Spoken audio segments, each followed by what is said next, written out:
어떤 잘못은 악의에서 비롯된 것이 아닙니다. 그저 너무나 왜곡된 사랑 때문이었습니다. 그녀는 어느덧 60을 넘긴 여인이었습니다. 한때 검고 윤기 나던 머리카락은 이제 희끗희끗해지고 거울 속 얼굴은 세월의 무게를 고스란히 담고 있었습니다. 남편 없이 홀로 아들을 키워온 참 힘겨운 시절을 묵묵히 견디며 오직 하나의 믿음으로 버텼습니다. 아들은 내 전부다. 그래서였을까요? 아들이 결혼했을 때 그녀는 아들의 사랑을 함께 나눌 새로운 존재를 받아들이지 못했습니다. 며느리를 본 순간 마음에 벽이 생겼습니다. 그 아이는 조용하고 착한 사람이었지만 시어머니의 눈에는 무엇이든 흠이 되었습니다. 반찬이 싱겁다, 설거지를 깜빡했다, 말투가 예의 없다. 아무리 작은 실수라도 그것은 내 아들을 빼앗아간 여자라는 이유로 증폭되었습니다. 그리고 결정적인 생각이 그녀 마음을 짓눌렀습니다. 아들을 이은 대를 이을 손자가 없으면 이 결혼은 실패다. 며느리는 2명의 귀엽고 사랑스러운 손녀를 낳았습니다. 하지만 그녀는 진심으로 기뻐하지 못했습니다. 그녀의 눈에는 아들이 없는 것이 계속해서 결핍으로 비춰졌습니다. 며느리가 더는 아이를 낳지 않겠다고 말하자 그녀는 속으로 실망했습니다. 그리고 그 실망은 돌이킬 수 없는 실수로 이어졌습니다. 아들이 외도를 했을 때 그녀는 말리지 않았습니다. 오히려 아들의 외도 상대에게 조용히 돈을 건넸습니다. 혹시 그 아이가 아들이면 우리 집대를 이을 손자일지도 모른다. 그 순간 그녀의 왜곡된 사랑은 한 여인의 가슴을 송두리째 찔렀습니다. 수년간 함께 살아온 며느리는 그 배신을 외면할 수 없었습니다. 가정은 무너졌습니다. 밥상에는 웃음이 사라지고 집은 침묵과 차가움만 가득했습니다. 시어머니는 두려워졌습니다. 말 없는 눈빛 하나에도 식은땀이 났습니다. 그것은 분노가 아니라 아주 조용한 단절이었습니다. 어느 날 그녀는 병원에 입원하게 되었습니다. 1달 넘게 병상에 누워 있었지만 아무도 그녀를 찾지 않았습니다. 며느리는 묻지도 않았고 아들은 피하기만 했습니다. 그녀는 고요한 병실에서 처음으로 자신의 삶을 돌아보았습니다. 손녀가 웃던 순간마저 손자였더라면 이라는 생각이 들었던 자신. 사랑이라는 이름으로 그녀는 며느리의 존재를 부정하고 있었던 것입니다. 조용히 흘러내린 눈물은 아무도 보지 못했지만 그녀는 그 순간 깨달았습니다. 이 모든 건 자신이 만든 그림자라는 것을. 결국 그녀는 심리상담 프로그램의 문을 두드렸습니다. 그리고 생전 처음으로 입에서 흘러나온 말. 제가 잘못했습니다. 그녀는 이제 더 이상 그 집에서 어머니라 불리지 않았습니다. 오직 이름 없는 그림자처럼 그 자리를 맴돌 뿐이었습니다. 그녀의 이야기는 단지 한 사람의 후회가 아닙니다. 이 시대의 모든 시어머니, 며느리, 어머니, 딸들에게 보내는 거울 같은 이야기입니다. 사랑은 강요가 아닙니다. 기대도 아닙니다. 희생을 감내하라고 강요하는 것도 아닙니다. 진짜 사랑은 놓아주는 것입니다. 진짜 애정은 한 발 물러서서 바라보는 것입니다.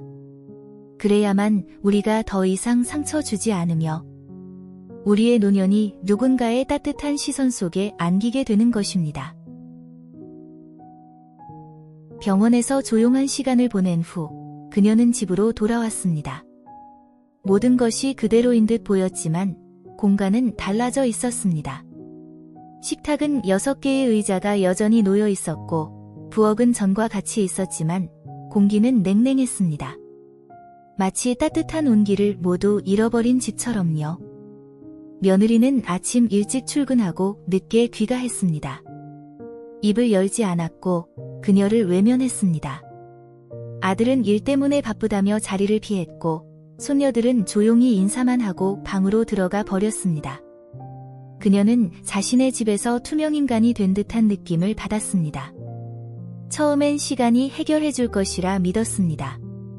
그러나 시간이 흐를수록 침묵은 더 깊어졌고 그 정적은 모든 관계를 침몰시켰습니다.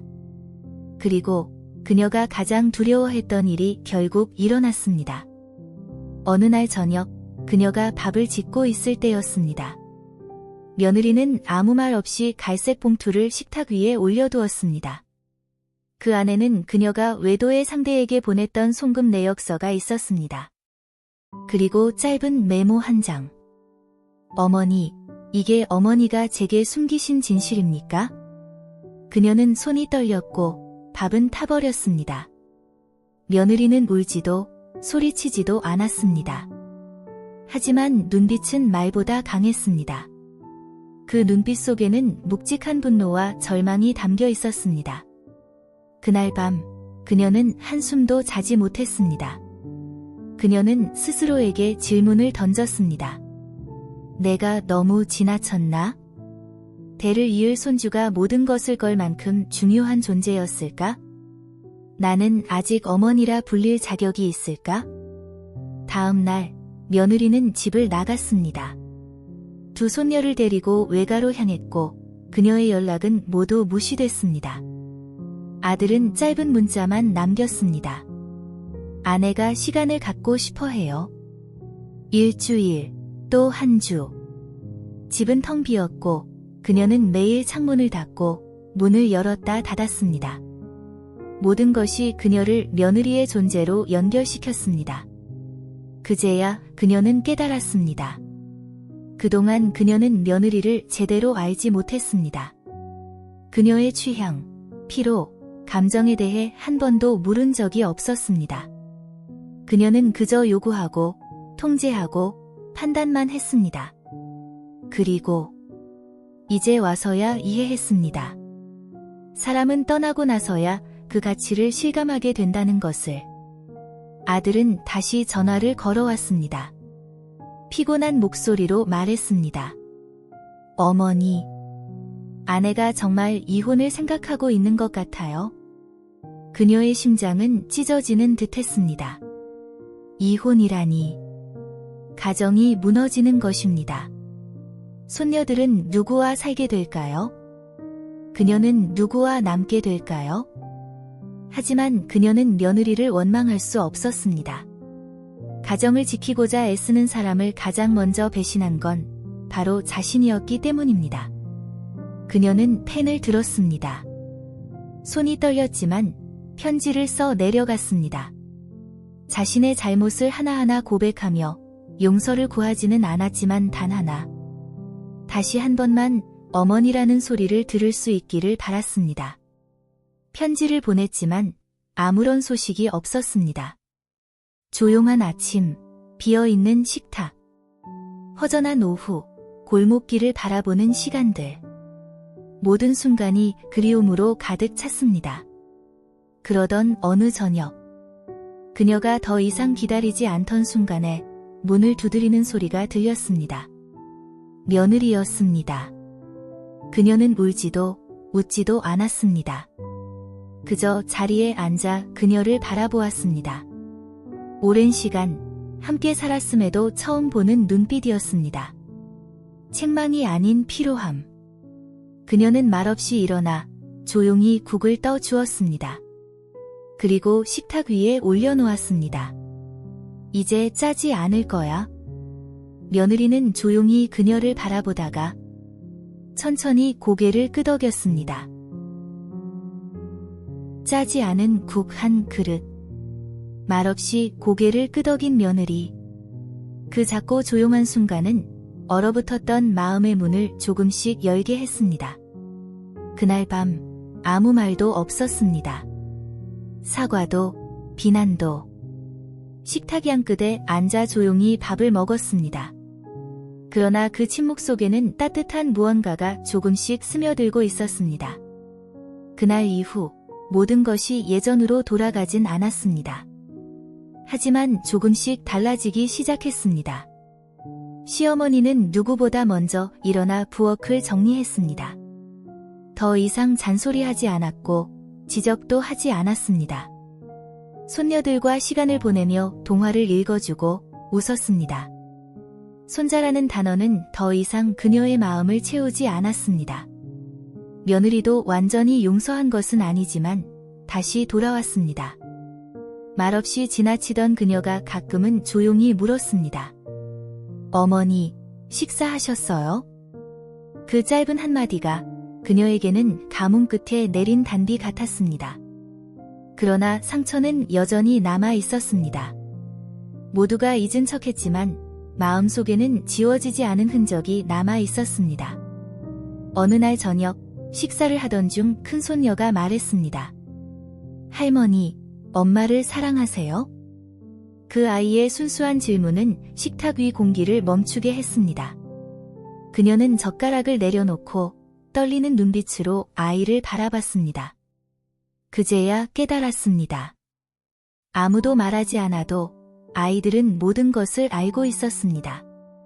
엄마가 조용히 우는 밤, 할머니가 며느리를 대하던 냉랭한 눈빛. 아이들의 마음은 이미 오래전부터 그 진실을 느끼고 있었던 것입니다. 그리고 그녀의 기억이 터졌습니다. 첫날 며느리가 부엌에서 서툴게 요리를 하던 모습. 그녀는 속으로 어찌 이리도 서툴까라고 생각했었습니다. 매일 아침 며느리가 정성껏 차린 밥상에도 그녀는 흠을 찾았습니다. 그리고는 날카로운 말로 상처를 줬습니다. 아들에게는 말했습니다. 그 아이, 아들 못 낳는다며 어쩔 거냐? 그 모든 기억이 송곳처럼 마음을 찔렀습니다. 그날 밤, 그녀는 조용히 방으로 들어가 오래된 나무 상자를 꺼냈습니다. 그 안에는 낡은 사진들이 있었습니다. 아들의 유년 시절, 결혼식 사진, 갓 태어난 손녀들의 모습. 그녀는 사진 속에서 손자도, 가문도, 체면도 보지 못했습니다. 오직 사랑. 그리고 그 사랑을 왜곡된 기대와 잣대로 망가뜨려 왔다는 것을 깨달았습니다. 그녀는 그날 밤 유서를 썼습니다. 큰 재산은 없었지만 작은 집과 텃밭이 있었습니다. 그 유서에는 단지 재산 분배뿐 아니라 진심 어린 메시지가 담겨 있었습니다. 나는 대단한 유산은 남기지 못하지만 단 하나 바라는 것이 있다. 사랑을 강요하지 말고 타인의 삶을 억지로 바꾸려 하지 말아라. 이 집을 너희에게 남긴다. 하지만 무엇보다 지켜야 할 것은 가족이다. 다음 날 그녀는 그 편지를 아들에게 건넸습니다. 아들은 말없이 오래도록 앉아 있었습니다. 그날 저녁 며느리가 문 앞에 섰습니다. 손에는 생강차 한 잔이 들려 있었습니다. 그녀가 고개를 들어 며느리를 바라봤을 때 처음으로 그 눈빛 속에서 분노 대신 미묘한 온기를 보았습니다. 많은 말은 없었습니다. 하지만 때로는 가장 깊은 마음은 말 없는 순간에 담겨 있습니다. 그날 밤 그녀는 일기장을 펼쳤습니다. 그리고 마지막 줄에 이렇게 썼습니다. 오늘 손녀가 나를 껴안고 말했다. 할머니, 엄마 밥냄새 나요? 나는 울었다. 하지만 이번엔 후회의 눈물이 아니었다. 사랑받고 있다는 걸 처음으로 깨달은 순간의 눈물이었다. 병원에서 조용한 시간을 보낸 후 아이의 짧은 포옹 같은 작은 순간들이 한 사람의 모든 것이 그대로인 듯 보였지만 공간은 갈라져 있었습니다. 시어머니는 더 이상 집안에 6개의 의자가 여전히 놓여 있었고 그녀는 변하기 시작했었지만 공기는 용서를 바라는 마음 때문이 아니라 마치 따뜻한 온기를 모두 잃어버린 집 때문이었습니다. 며느리는 아침 일찍 출근하고 늦게 귀가했습니다. 음식이 싱겁다고 불평하지 않았고 며느리가 바빠서 말을 걸지 않아도 탓하지 않았습니다. 아들은 일 때문에 바쁘다며 자리를 미소 짓는 법을 배웠고 그녀는 조용히 혼자 있는 식탁에서도 들어가 버리지 않았습니다. 그녀는 자신의 집에서 투명 인간이 살기 시작했음을 받았습니다. 수십 년 만에 처음으로 해결해 줄 것이라 믿었습니다. 수업에 등록했습니다. 그러나 시간이 흐를수록 침묵은 더 깊어졌지만 그 정적은 절의 관계를 침몰시켰습니다. 가끔은 예전의 시장에서 가장 두려워했던 일이 친구들과 커피도 마셨습니다. 어느 날 저녁 그들은 옛날 그녀가 이야기를 밥을 하며 짓고 웃고 있을 때였습니다. 소녀 시절로 돌아간 듯 며느리는 떠들었습니다. 아무 말 없이 갈색 어느 날 봉투를 식탁 한 위에 손녀가 올려두었습니다. 운동복을 입은 그녀를 보고 그 말했습니다. 안에는 그녀가 외도의 상대에게 할머니, 보냈던 공원에서 공원에서 운동하는 운동하는 아줌마 아줌마 같아요. 그리고 짧은 그녀는 메모 소리 한 내어 장. 웃었습니다. 어머니, 오랜만에 이게 어머니가 느낀 제게 참된 숨기신 웃음이었습니다. 진실입니까? 그 행복한 그녀는 순간 손이 속에서도 떨렸고 밥은 그녀는 타버렸습니다. 문득 깨달았습니다.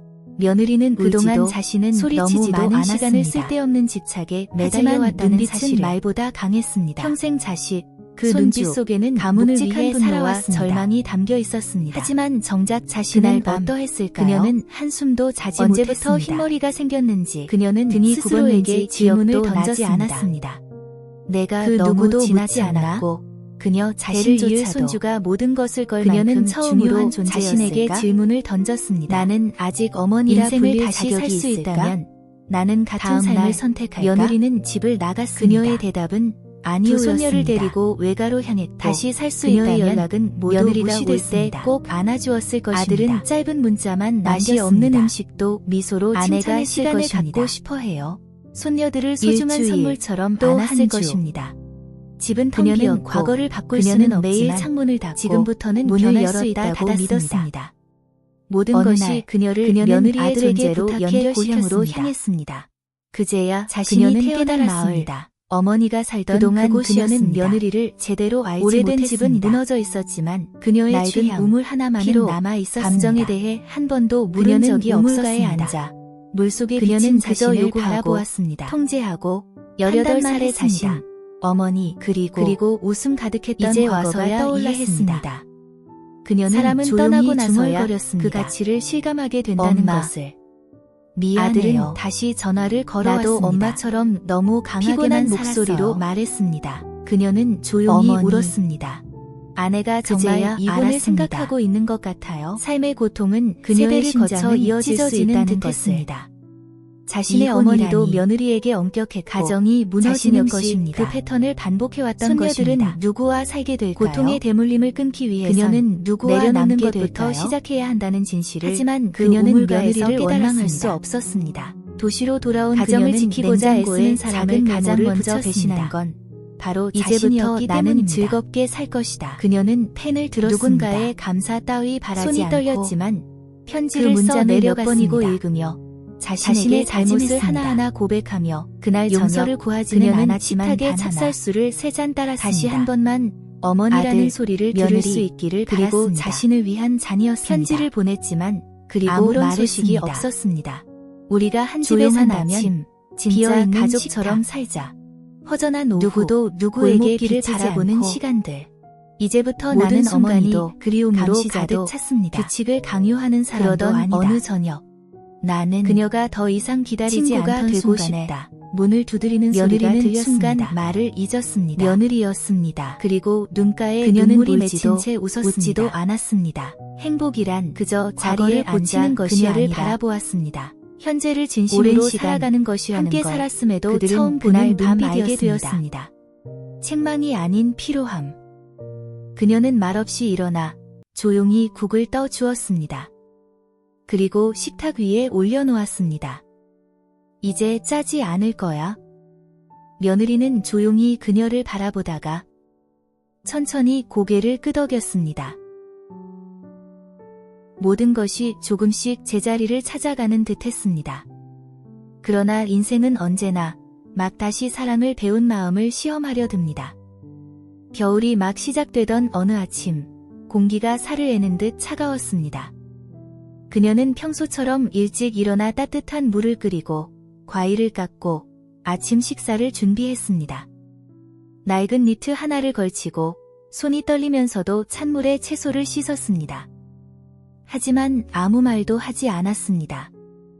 며느리가 아이들 준비로 바쁜 걸 알기에 괜히 번거롭게 하고 싶지 않았던 것입니다. 그날 아침 모든 것은 평소와 같았습니다. 단 한 사람만 그녀는 조금 더 조용했을 뿐입니다. 점심 무렵 며느리가 돌아왔을 때 그녀는 벽에 기대 앉아 가슴을 움켜쥐고 있었습니다.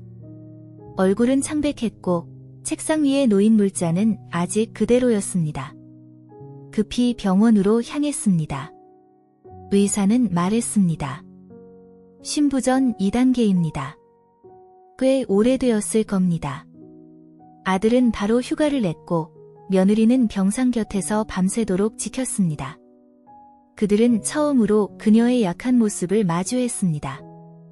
언제나 강하고 단호했던 여인. 눈물 한 방울 보이지 않던 그 여인이 이제는 말없이 누워 있었습니다. 병실, 하얀 천장이 눈앞에 펼쳐졌습니다. 그녀는 천천히 고개를 돌려 며느리를 바라보았습니다.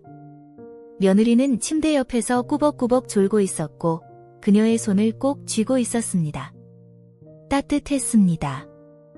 참 이상했습니다. 그녀는 말을 걸지 않았습니다. 혹시라도 깨워 다시 그날의 냉담한 눈빛을 볼까 두려웠습니다.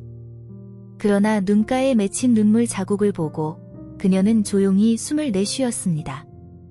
어쩌면 이제 진짜로 달라진 것일지도 모른다는 희망이 들었습니다. 이번 기간 동안 그녀는 말을 아꼈습니다. 그러나 매일 아침 아들, 며느리, 손녀를 바라보며 미소를 지었습니다. 젊은 간호사가 묻기도 했습니다. 할머니는 왜 혼자 웃으세요? 아무도 몰랐습니다.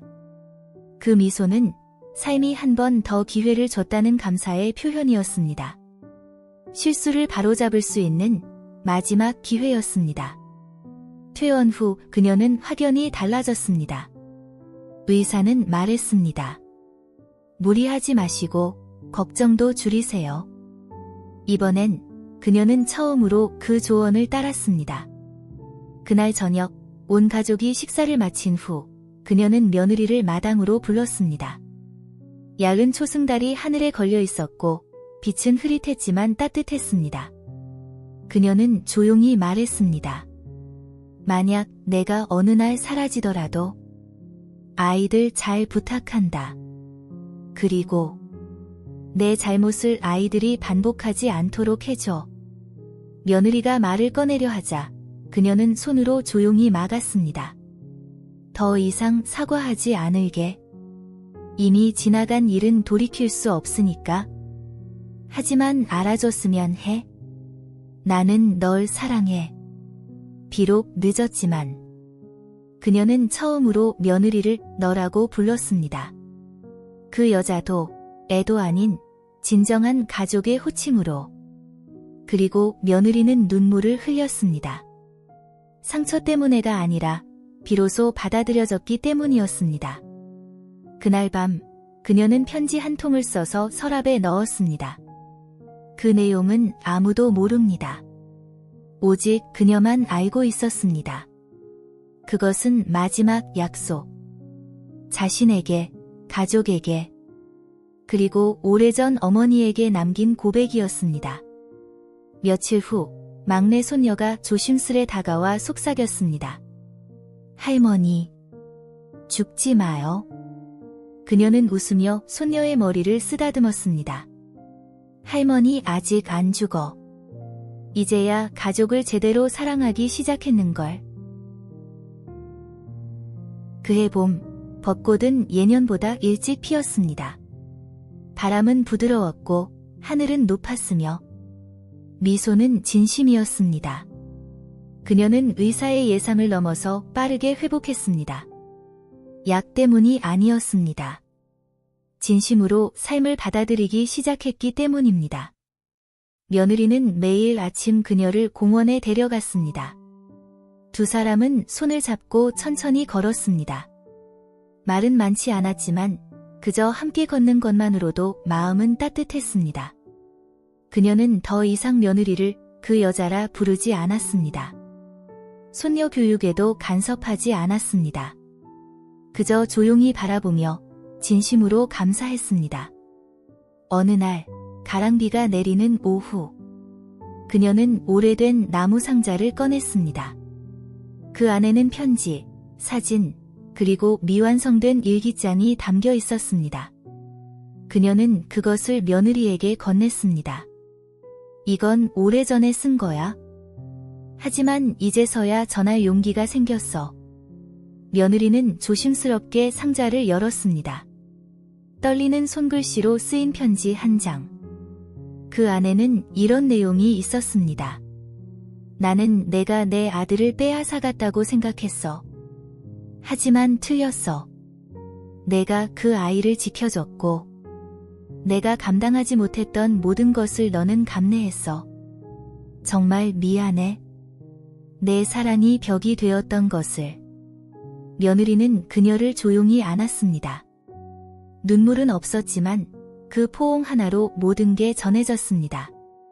그리고 그녀는 조용히 떠났습니다. 4월의 어느 아침, 백합꽃이 피던 날. 아프지도 않았고 고통도 없었습니다. 그녀는 조용히 마지막 숨을 내쉬었습니다. 그녀가 배운 그 고요함 그대로. 장례식은 소박했습니다. 남긴 재산은 없었습니다. 그러나 그녀가 남긴 건 가족 모두가 평생 잊지 못할 마음이었습니다. 영정 앞에 손편지 한 장이 놓여 있었습니다. 다시 태어나도 너희 어머니이고 싶어. 이번엔 온전히 사랑하기 위해. 청취자 여러분께 드리는 말. 이 이야기는 단지 한 시어머니의 변화가 아닙니다. 우리 모두에게 울리는 조용한 종소리입니다. 부모로서, 자식으로서, 한 집에 함께 사는 사람으로서 기대와 잣대를 내려놓고 사랑이 짐이 되지 않도록 가슴이 따뜻할 때 사과하고 사랑한다는 말을 아끼지 말아야 합니다. 이 이야기가 당신의 마음을 조금이라도 건드렸다면 저희 채널을 구독해주세요. 작지만 깊은 이야기들. 누군가는 눈물로, 누군가는 웃음으로 기억할 인생의 조각들. 당신은 혼자가 아닙니다. 다음 이야기에서 또 만나요. 감사합니다.